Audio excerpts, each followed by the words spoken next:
Let's start now. The Moon's Eclipse. Act 1. The Butterfly's Revenge and the Mother's Lullaby. Scene 1. The Frozen Silence. The Lotus Chamber was an architectural masterpiece of ice and cruelty. The temperature had dropped so low that the very moisture in the air had crystallized, floating like diamond dust in the dim, ghostly light of the Infinity Castle. Kanao Tsuyuri stood paralyzed. Her boots were submerged in a thin layer of freezing water that had begun to pool on the floor. The melted remains of the ice lotuses. But she didn't feel the cold. Her eyes were locked onto a small, golden object reflecting the light. Shinobu Kocho's butterfly hairpin. It lay there, abandoned, a silent testament to a life extinguished. Kanao's chest felt like it was being crushed by invisible hands. She remembered the day Shinobu and Kanai had bought her from the slave traders, how they had taught her to toss a coin to make decisions because she was too traumatized to speak. Kanao, Shinobu had once whispered, the heart is the engine of the soul. One day, you must follow yours. Now, that heart was screaming. The silence of the room was deafening, broken only by the rhythmic, mocking tap-tap-tap of Doma's golden fans against his palm. Scene 2, the Beast's Awakening. The ceiling groaned, the heavy mahogany beams snapping like dry twigs. Boom! A cloud of dust and splinters erupted as a figure descended like a falling star. Inosuke Hashibira crashed onto the frozen pond, his serrated Nichiren blade sparking against the ice. He stood up, his boar mask trembling with a rhythmic, heavy breath. I smelled a stench. Inosuke's voice was muffled, but filled with a raw, predatory edge. A stench so foul it made the hair on my arm stand up. You're the one, aren't you? The rainbow-eyed freak? He looked at Kanao, seeing the tears streaming down her face, and then at the hairpin. Inosuke didn't need words. His animal instincts told him everything. The butterfly lady, who had always patched up his wounds and given him extra tempura, was gone. His grip tightened on his hilts, the jagged edges of his swords vibrating with his fury. Scene 3, the lullaby of the blue spider lily. Doma didn't look threatened. He looked fascinated. He peered at Inosuke, his kaleidoscopic eyes squinting. Oh my, it's like looking at a ghost. You have her eyes. Those emerald green eyes that used to look at me with such pathetic devotion. Doma began to recount the story, and the world shifted into a hazy, sepia-toned memory. Kotoha Hashibira was a woman of ethereal beauty but tragic luck. She had fled to Doma's eternal faith cult with a face purple from her husband's beatings and a baby clutched to her chest.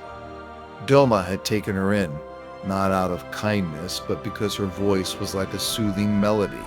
For months, she lived in a gilded cage. We see a young Kotoha sitting in a garden, cradling a baby Inosuke. She wasn't a warrior, she was just a mother. She would sing a specific lullaby, a song about a pinky promise, promising Inosuke that they would always be together, that the world was a kind place despite what she had suffered. Promise me, Inosuke, promise me you'll survive, she would whisper, kissing his forehead. But one night, she stumbled into Doma's private quarters and saw the truth. He was feasting on the corpses of his followers. Her scream echoed through the temple. She ran. She ran through the thorny woods until her feet were shredded, reaching the edge of a massive waterfall. Doma was right behind her, smiling. With tears in her eyes, she apologized to her baby. I'm sorry, Inosuke. I'm so sorry. She dropped him into the raging river below, choosing a slim chance at life over certain death. Doma caught her seconds later. He described the taste of her flesh as sweet but salty from her tears. Scene 4. The Eyes of Scarlet Blood. Inosuke's roar was not human. It was the sound of a wounded god. You ate her? You ate my mother? He launched himself forward, beast breathing, fourth fang, slice and dice. His movements were erratic, his blades cutting through Doma's ice clones with a ferocity that even the upper moon struggled to parry. Kanao saw her moment. She knew she wasn't strong enough to cut Doma's head alone, so she unleashed her forbidden trump card. Flower breathing, final form, equinoctial vermilion eye. The world turned blood red. The pressure in Kanao's eyes became unbearable. Her capillaries began to burst, staining the whites of her eyes a terrifying scarlet. Time slowed to a crawl. She could see the microscopic movements of Doma's muscles, the flow of his blood, and the way his cells were starting to melt. Shinobu's poison was working. Doma's jaw was literally sliding off his face.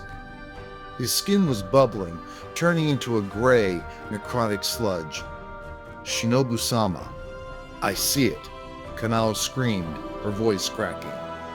She and Inosuke moved in a perfect, desperate sync. Inosuke threw his blades, hitting the back of Kanao's sword to give it the extra momentum needed to slice through the thick, demonic neck. Shh, Link. Doma's head separated from his body, spinning into the dark water. Scene 5. The final dissolution hell's embrace. In the void between life and death. A place of gray mist and absolute cold. Doma's severed head found itself floating. He felt something he had never felt before. A strange, fluttering sensation in his chest. Was it love? He saw a figure standing before him. It was Shinobu Kocho, looking healthy and vibrant, her hari fluttering in a wind that didn't exist. Well, Doma, Shinobu said, her voice dripping with a polite, razor-sharp venom. How does it feel to be defeated by someone as weak as me? To have your paradise crumble into nothing? Doma looked at her, his rainbow eyes wide. Shinobu-chan, my heart is beating so fast. Is this what humans call love? It's wonderful. Why don't we go to hell together? We could spend eternity talking. Shinobu leaned in close, her smile widening into something truly terrifying. Go to hell? Oh, you're going there alone, you disgusting monster. I have a sister to meet. You have nothing but the eternal fire. She turned her back on him, walking into the light, leaving Doma to dissolve into the absolute darkness of the abyss. In the real world, the battle was over. Kanao collapsed, her vision partially gone, clutching Inosuke as they both sobbed for the families they had lost and found. But the ground began to shake with a new, much more violent tremor. The air became heavy with the scent of ancient incense and old blood. A screen door slid open at the end of the hall. Standing there was a man with 6 eyes, his hand resting on a sword made of his own flesh. Kokushibo, Upper Moon 1, had entered the fray. The real nightmare was just beginning. Act 2. The Six-Eyed Nightmare, the final remastered cut. Scene 1.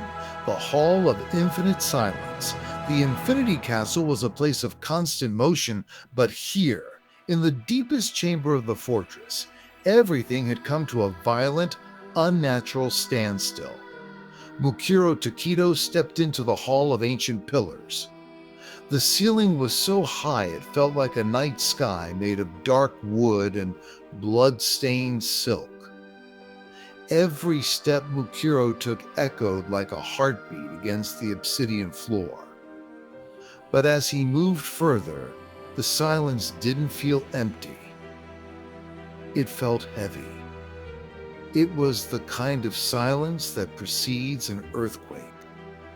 The air was thick, smelling of old paper, burnt incense, and a metallic, iron-like scent that could only belong to someone who had been killing for centuries. Muichiro stopped. His hand gripped the hilt of his Nichiren blade so hard his knuckles turned white, but he realized with a shock that his fingers were trembling. Not because of the cold, but because his body's primal survival instincts were screaming at him to turn and run. Scene 2. The Anatomy of Fear inner monologue. What is this? Mikiro's internal voice was a frantic whisper. My heart. It feels like it's trying to jump out of my throat. I've faced upper moons before. I've faced death. But this isn't just a demon.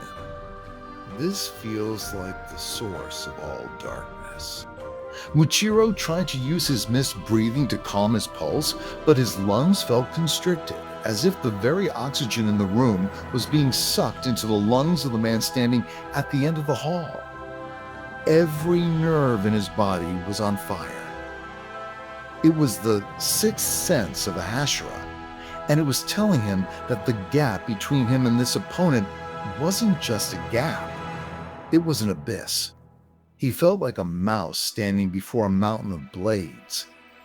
For the first time in his life, the boy prodigy knew what it felt like to be completely, utterly powerless. Scene 3, The Living Blade. Kokushibo stood there, tall and motionless, his 6 eyes tracking Mukiro's every blink. But it was his sword that captured Mukiro's horrified gaze. It wasn't forged in any fire known to man.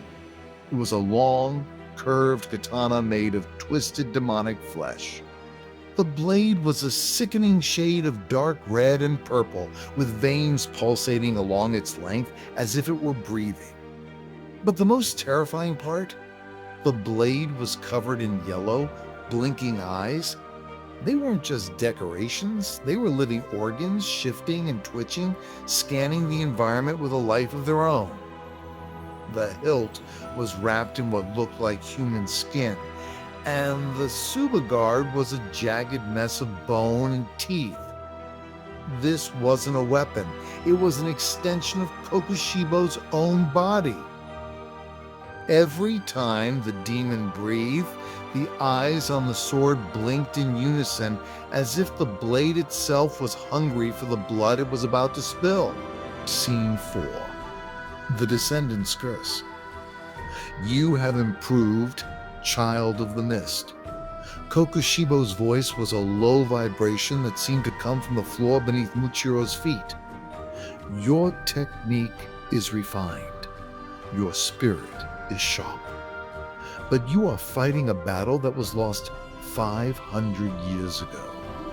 Kokushibo's 6 eyes narrowed, focusing on Muichiro's forehead. The name, tell me your name once more. Muichiro. Tokito. He forced the words out, his voice cracking. Tokito, a name of the modern age. But your cells, they speak a different language. You are a descendant of the Tsujikuni. You are my blood, my lineage. The seeds I sowed centuries ago have finally blossomed into a Hashira. It is fascinating. Scene 5. Moon breathing. The chaotic crescent. Muichiro knew he couldn't wait any longer. If he stayed still, his fear would consume him. Mist breathing. 7th form. Obscuring clouds. He became a ghost, moving in a flickering, high-speed rhythm that blurred his silhouette. He swung for Kokushibo's neck with everything he had. Moon breathing, 1st form. Dark moon. Evening palace. Kokushibo didn't even take a full stance. He drew his living blade just an inch. Suddenly, a wave of crescent-shaped blades erupted from the air. These weren't regular shockwaves. Each crescent moon was a different size, rotating at different speeds, moving in chaotic, unpredictable paths. rip, tear, slash. Muchiro's mist was shredded. The crescent blades cut through his kimono and his skin like paper. He realized the horror of moon breathing. You don't just dodge the sword. You have to dodge the hundreds of tiny, invisible blades that the sword leaves behind in its wake. It was a technique that occupied every cubic inch of the battlefield. Scene 6. The Pinned Prodigy and Genya's Transformation. In a blur of speed that transcended time, Kokushibo closed the distance. Flash. Muichiro's left arm spun through the air, severed cleanly at the shoulder. The boy didn't even have time to feel the pain before Kokushibo grabbed him by the throat. With a cold, calculated movement, Kokushibo took Muichiro's own sword and slammed him against a stone pillar, driving the blade through Muichiro's chest. Muichiro hung there, coughing up flowers of blood, his life force draining into the obsidian floor. But then, from the shadows, Genya Shinazugawa emerged. He was shaking, terrified, but he knew what he had to do. Genya picked up a piece of Kokushibo's flesh blade that had been chipped off. Without hesitation, he swallowed it. The transformation was agonizing. We hear the sound of Genya's bones cracking and resetting. His pupils vanished, replaced by a jagged black abyss. Veins erupted across his face like black lightning. His heartbeat became a thunderous drum. He was no longer human. He was a demon eater, and he was the only hope Muichiro had left. Kokushibo turned his 6 eyes toward Genya, his expression devoid of emotion but filled with a lethal curiosity. A human who consumes my flesh. How wretched. How interesting. Let us see how long you last before your soul rots. The wind in the hall began to howl. A scent of sharp, stinging ozone filled the air. Tsunemi Shinazugawa was close. The storm was coming. Act 3? The Brothers' Storm? The Hall of Ancient Pillars, which had been under the cold, silent rule of Kokushibo, was suddenly ripped apart by a screaming, jagged wind? It wasn't just a breeze. It was a pressurized cyclone that shattered the wooden floorboards and sent obsidian splinters flying like shrapnel. Crash? Tsunemi Shinazugawa didn't just land. He exploded into the room. His white Harry, scarred and stained, fluttered like the wings of a vengeful bird. His eyes, wide and bloodshot, didn't look human. They looked like the eyes of a wolf that had just seen its pack slaughtered. He didn't say a word at first. He just looked at Muichiro, pinned to the pillar, and then at Genya, bleeding on the floor. The air around Tsunemi began to vibrate, whistling with a lethal high-pitched frequency. You filthy, multi-eyed cockroach. Tsunemi's voice was a low, vibrating growl that seemed to rattle the very foundations of the castle. I'm going to mince your flesh until there's nothing left for even a crow to eat. Scene 2. The drunken demon Morichi detail. Tsunemi didn't hesitate. He took his blade and ran it across his own forearm, a deep, jagged cut that let his blood spray freely onto the floor. To any other demon, this was an invitation. To Kokushibo, it was a biological weapon. The scent hit Kokushibo's 6 eyes like a physical hammer. Tsunemi's blood was Mareki, but not just any Mareki. It was the rarest of the rare. As the iron-rich aroma filled the hall, Kokushibo's internal world began to tilt. His 6 eyes struggled to synchronize. The world became a blurry mess of overlapping images. His brain, which had functioned with machine-like precision for 480 years, felt like it was drowning in the strongest, most intoxicating sake. My vision, it swaying. Kokushibo's internal monologue was sluggish. The boy's blood. It's thick with a scent that numbs the nerves. My limbs feel heavy, as if the gravity in this room has tripled. Sanemi saw the micro stagger in Kokushibo's stance and smiled a predator's smile. This was his edge. He was the only slayer who could make a god feel drunk. Scene 3. The night of the meat cleaver, deep flashback. As Sanemi's blade clashed with Kokushibo's flesh sword, the sparks of the impact triggered a memory so painful it felt like a fresh wound.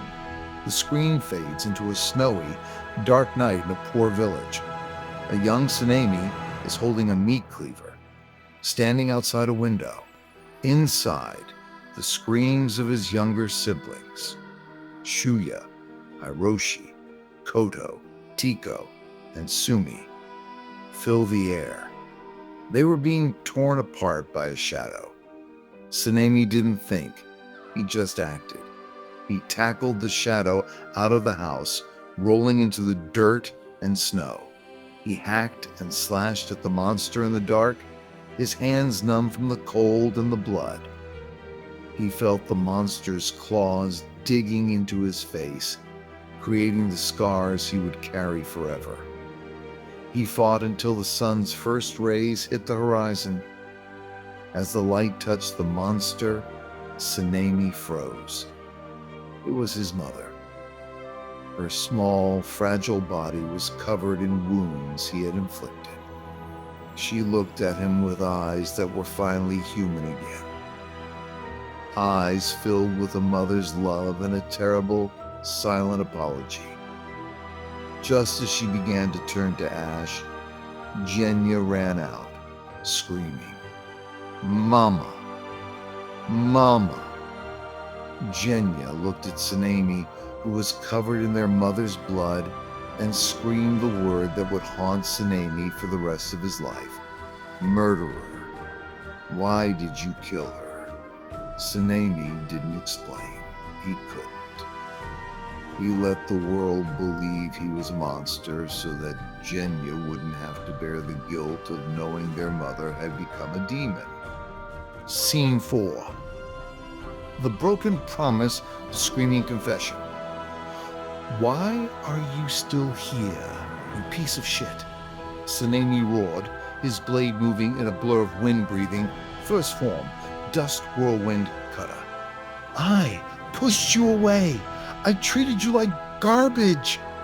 I tried to make you hate me so you would leave." Sanemi's eyes were overflowing with tears now, mixing with the blood on his face. "I wanted you to get married. I wanted you to have a family. I wanted you to live until you were a wrinkly old man who died in his sleep. Not here. Not in this hell. Why couldn't you just stay away and be happy for both of us?" Genya, his voice hoarse, stood up in his demonic form. "Because you're my only brother, Sanemi? I don't want a life without you. If you're going to hell, I'm going with you. The two brothers?" For the first time in years, were fighting on the same side, their hearts finally in sync. Scene 5. The bisection of hope, the horror moment. The combined assault of the wind Hashira and the demon eater was relentless.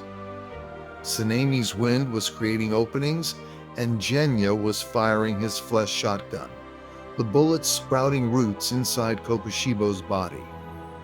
For a moment, it looked like they might win, but Kokushibo was done playing. His 6 eyes glowed with a supernova of malice. Moon-breathing, 14th form, catastrophe. 10-man crescent moon. He didn't even swing his sword. He just released a 360-degree explosion of massive, chaotic crescent blades from his skin. Sanemi was blown back, his fingers on his right hand flying into the air, severed at the knuckles. But the real horror was Genya. A massive crescent blade tore through his waist. In slow motion, we see Genya's body separate. His torso fell to the left, and his legs stayed standing for a second before collapsing to the right. Sanemi's world went white. "Genya!" He screamed, a sound so painful it didn't sound human. He crawled toward his brother's two halves, trying to pull them together with his bleeding hands. No, no, no! Not like this. I'll fix it. I'll fix it. Genya. Just stay awake. Scene 6. The arrival of the giant. Kokushibo stepped toward the broken brothers, his living blade raised for the final execution. A pitiful end for a pitiful bond, he whispered. Clang. A massive iron flail ball and chain smashed into the floor inches from Kokushibo's feet, shattering the stone. A giant figure stepped out of the shadows. Jomei Haimijima, the stone Hashira, stood there, his eyes white and sightless, but his presence was like a mountain. He was rubbing his prayer beads, tears of compassion streaming down his face. Namu Amida Butsu, Jomei's voice was like rolling thunder. To torment these children, to break a brother's soul, you are a creature beyond redemption, Kokushibo. Tonight, the moon will set for the last time. Kokushibo's 6 eyes wide. For the first time in 5 centuries, he felt a genuine chill of danger. He looked at Jomei and saw not just a human, but the strongest warrior the Demon Slayer Corps had produced in generations. The ultimate battle of the Infinity Castle was about to begin. Act 4. The fall of the first moon, the final cinematic masterpiece. Scene 1. The stone giant Viez, the lunar god. The Hall of Ancient Pillars felt like it was standing on the edge of a volcano. Gyomei Haimijima, the stone Hashira, stood perfectly still, his massive muscles rippling under his gray hari. Even though he was blind, his presence was more terrifying than anything Mukiro or Tsunemi had ever seen. He was rubbing his prayer beads, and with every click, the air pressure in the room seemed to rise. Stone breathing, third form, stone skin. Gyomei swung his massive iron flail and spiked axe in a series of rapid, heavy arcs that created a physical wall of defense. Kokushibo's moon-breathing crescents were shattered upon impact, unable to penetrate the raw, spiritual density of Gyomei's technique. Your power is beyond human, Kokushibo whispered, his 6 eyes twitching with a newfound respect. In 300 years, I have not seen a warrior of your caliber. Scene 2. The biology of battle-transparent world. The world suddenly shifts into a monochromatic, X-ray-like vision. Both warriors have now fully entered the transparent world. To Jomei, who is blind, the world is a map of vibrations. He sees the blood flowing through Kokushibo's 6 hearts demon anatomy, the way his lungs expand to draw in the moon breathing, and the exact micro-contraction of his calf muscles before he leaps. To Kokushibo, Jomei is a mountain of pulsating veins and iron-dense bones. He sees Gyomei's heart beating with a rhythmic, thunderous intensity. They aren't just swinging swords. They are predicting the future by reading each other's biological intent. Every time Kokushibo's arm twitches by a millimeter, Gyomei's flail is already there to intercept. It is a dance of gods where a single mistimed breath means instant decapitation. Scene 3. The crimson spark of humanity red blades. Tsunemi, half dead and bleeding from a dozen gashes, screams with a primal fury. I'm not letting you die alone, old man. He lunges forward. In a moment of absolute desperation, Gyomei and Tsunemi clash their weapons.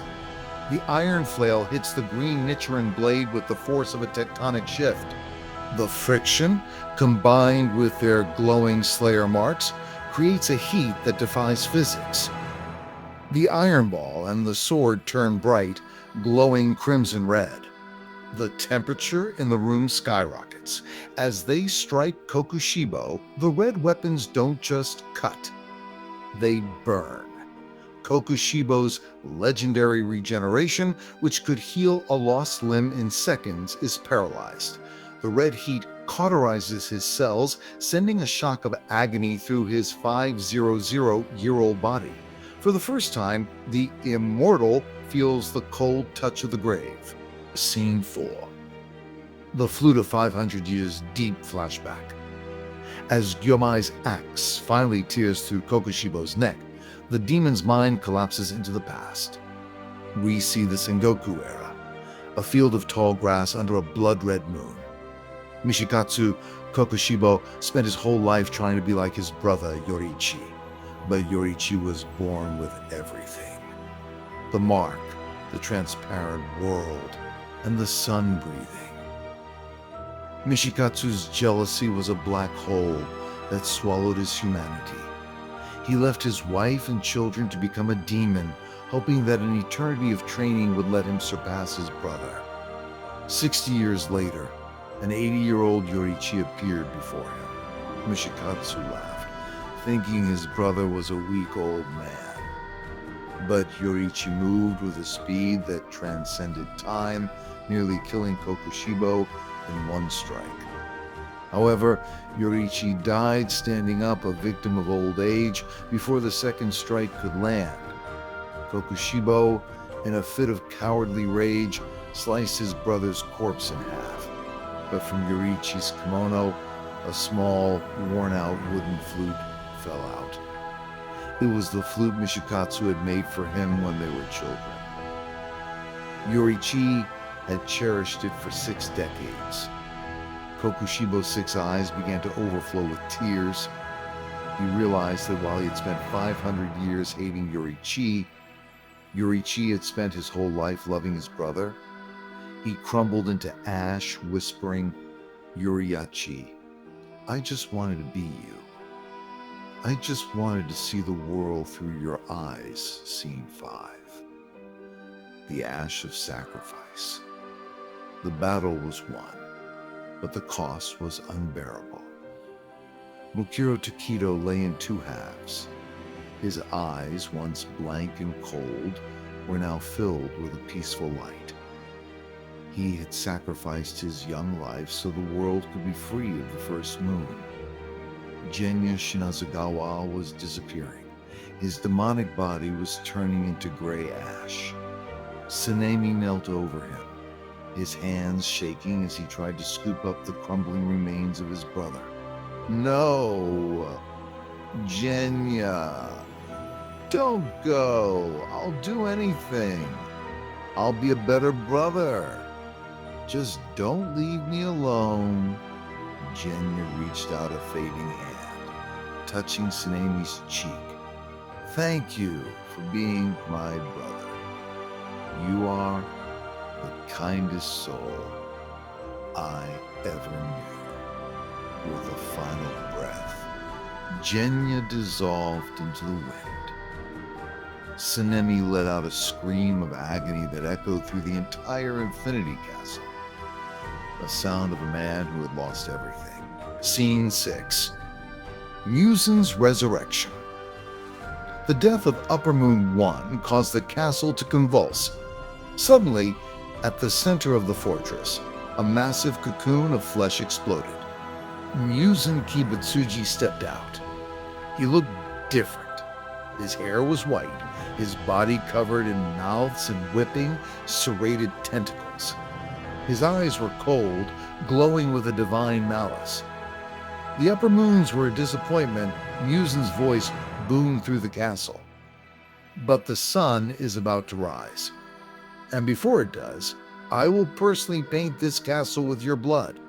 The battle for the Infinity Castle has ended, but victory came at a cost too heavy for the human heart to bear.